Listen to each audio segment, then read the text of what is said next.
చిల్లిక. వదనస్వర మాంగళ్య గృహతోరణ చిల్లిక. లలితాదేవి ప్రసన్న వదనం మన్మధునకు మాంగళ్య గృహం. ఆమె కనుబొమ్మలు ఆ మాంగళ్య గృహానికి తోరణాలు. ఆమె ముఖ సందర్శనం సాధకులకు మాంగళ్యాన్ని కలిగిస్తుందని భావం. చిల్లిక అంటే కనుబొమ్మలు. అమ్మ కనుబొమ్మలు మాంగళ్య గృహ తోరణాలు. ఆమె కృపా దృష్టి ప్రసారం శుభ పరంపరలకు ప్రసాదిస్తుందని భావన.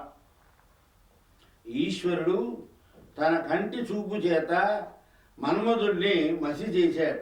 ఆ బూడిద అయినటువంటి ఆ మన్మధుడిని అమ్మవారు తన కనుబొమ్మల చల్లని దృష్టి ప్రసారం చేత బ్రతికింపజేసింది. స్వరమాంగళ్య గృహానికి ఆమె కనుబొమ్మలు తోరణాలనడం సార్థకమై నిలిచింది.